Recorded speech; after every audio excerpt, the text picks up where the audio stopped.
thing that we need to pay attention to is how else are these water scarcity ideas used, particularly with respect to MDGs and international development. They are also used to justify, so lack of water and lack of money are used to justify taking low-tech, low-cost approaches to improving water supply services.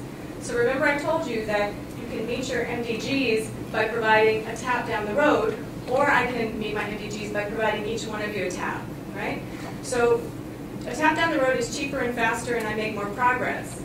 And in fact, when we look particularly at South Asia and Sub-Saharan Africa, the two regions where you have very high either proportions or numbers of children dying from diarrhea, this graph is showing you how the investments have gone between 1990 and 2006 in different types of water supply technologies. The bottom slab here is the share of the population in the region that has a household tap, its own tap. And remember we said this is the level of service that gives you the big health boom, right? The next slab, the dark blue, are these point sources, these things located distant from the home that you're going to walk to and fetch safe water from, but then you've got to get it home and keep it safe in the household, and where we're not seeing a big health gain. And so for these two regions, you can see it's essentially flat. So we've had essentially, against population growth, no increase in coverage at these household level water supply technologies that seem to be so critical for public health. Actually, I'm going to skip that because I'm looking at my watch. It's about to beep at me. Okay. So the flip side of decreased runoff is, of course, increased runoff. I think the popular press makes great play about the increased likelihood in flooding, both in frequency and magnitude. This photo is the Clayton wastewater treatment plant in Atlanta, which I think was flooding right about this time last year in 2009. And so for WASH, this is critical because you can have inundation of wastewater treatment plants in industrialized countries, right, which can obviously expose communities to human waste and also potentially contaminate your supply. So there's a real overlay here.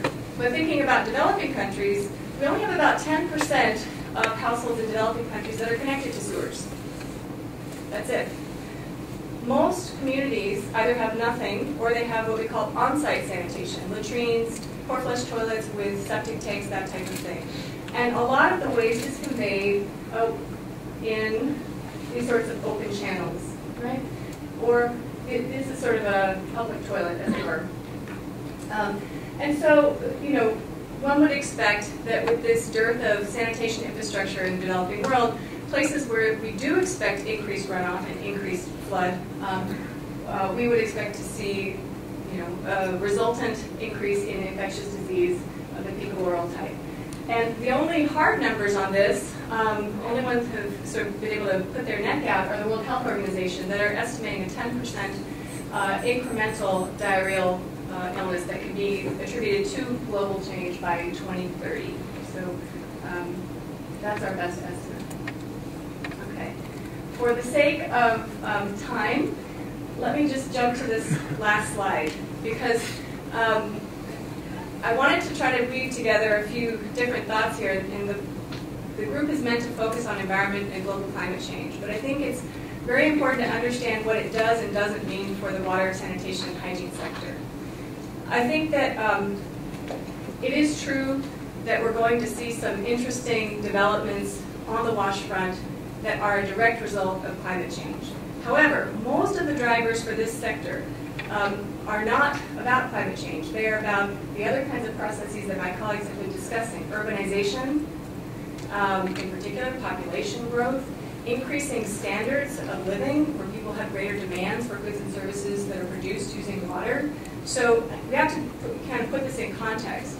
And what I would like to see is the WASH sector see this as an opportunity, now that there's great heightened awareness about the potential for climate change to create stress for the water sanitation sector.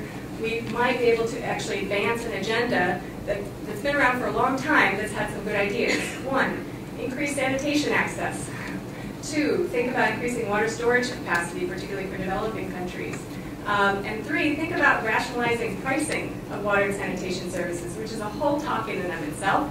But I'll just tell you that households in both industrialized and developing countries really don't face the economic consequences of their water use choices. And if we think about climate change as an opportunity to make progress in those areas, I think that's the best we can do.